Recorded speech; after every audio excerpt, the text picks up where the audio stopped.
Alright guys, yumdani hujik lai se Paul se lai aduga surprise visit am tawre kanano no kuire ma unada ba mayam su phajana khangna ba moto vlogger ni ulasira ulage ma se keno ne ka kai thom pai thok tori hai ado like khulai khara mateng pang oina kano taw ni ai side tagi so sile Hey guys, good morning.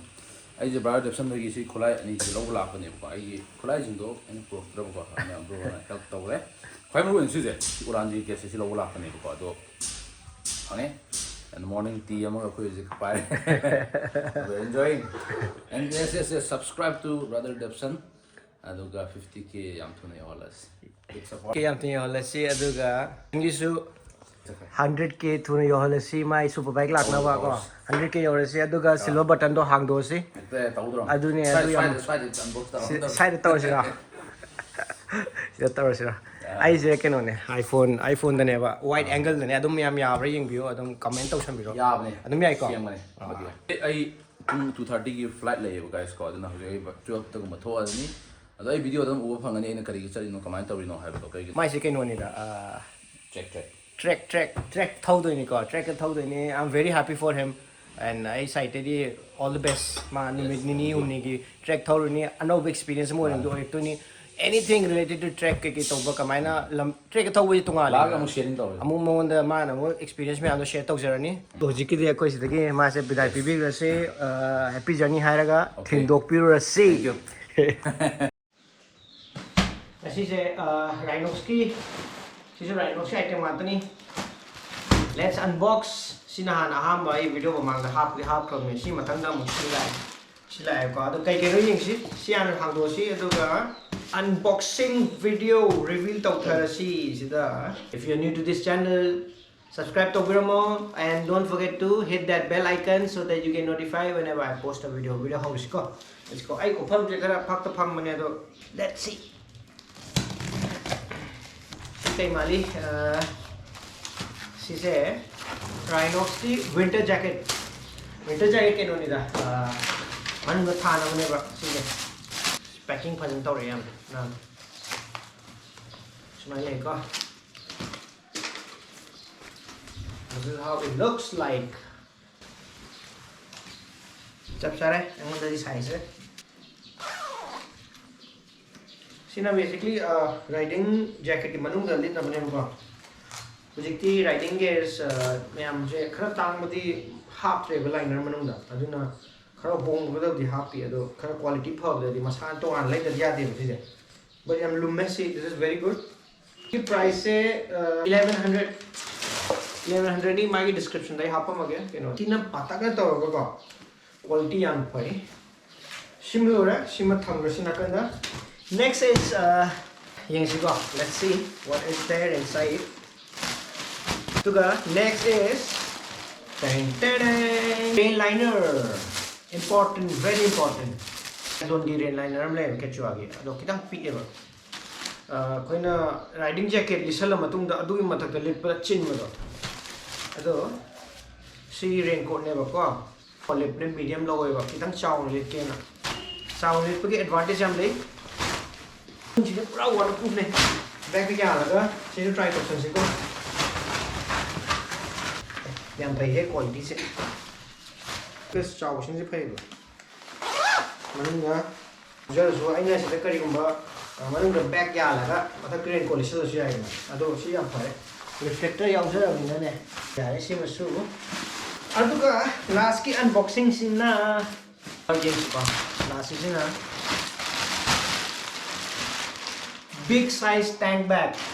I'm sorry that the laptop happens to be here. You have a tank bag to be able to tank bag say problems. Laptop say nangan some porter. Nangan the port the whatever. Tank bag is the hapsan the laptop say line safely thamga. She say magnet measure. To the Sinai hand in tank bag. Picture Mavani side cooking is your Mapa Sinamachan pa. Side of Sapopoli. Sinai tools of Popoda Sina Pare. Tank bags in 3500 tank bag massage is 2500 p with everything among the hill no size cam Canadian other laptop half a color oil kigo ang gulen si ba kay mataki ama dani ina phone ko mahapya Then side to switching half ya sing half ya ri base. Sing half ya ri side some side su. 1 2 3 pocket ahum sure ko je. Aduga si mathang da mi nge ko nakang sem ko. Si jam chok thok ya ri to. Wah. Wah. Ning di okay. Maning ne si na keno ni koina nanganya na ba. Mai to ra ina tank bag oina madagi aina mo kai dro ma pot pu ke hal di mai to ni sada gati to backpack oira ba si ba ya la sab si ya tank bag amuk si na re ngan da ya ge si ya re then khwai di maru ba si kai no manung se pot hapum si admin se to si manung da magi sini extra strap ni extra strap sini magi ke gina to ase puna sini extra wa ase tham jang lage sini magi hai rain cover ko mathak te khunjul na ni si laptop se sun beng se ko sida hapani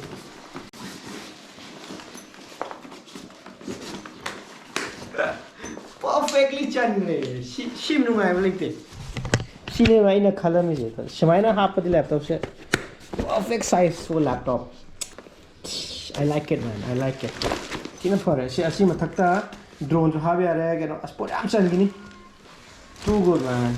Kam kina haraw si manung da su ke no lai pesa gum ke half ke ha si half ya ta na kani shi. Much recommended. Ado si de makhan ani ne ko. Sidagi this is an old model ni. Mag ano model sa kham ne. Ano model sina lupa cha samnga mu hele do aina ano ari ba so lai bane ari ba na kara honge na ko. Si bag sikin maming se Optimus tank motorcycle bag hai ko Rynox ki aduga 31 liter chan ba 31 liter is the biggest si khutin saw tank khoi ki tank to pura than gani sini guys sigi unboxing video I hope you like it ado pot se khara adum and me am da hai do March se program am delay something big is coming up so adugi ni I'm just preparing for something pot khara som lakadab lay adu sungai rasi adu ki vlog amula khini ko adu sungai rasing sigi unboxing vlog sidi sai loislasi sigi vlog sai loislasi I hope you like it me am like to with the thumbs up to biramo and no work the subscribe to biramo and bell icon nambiramo so you get notified whenever I post a video so keep loving keep exploring Devson the Explorer signing off bye bye take care and see you in the next vlog bye bye. Stay tuned guys, something big is coming.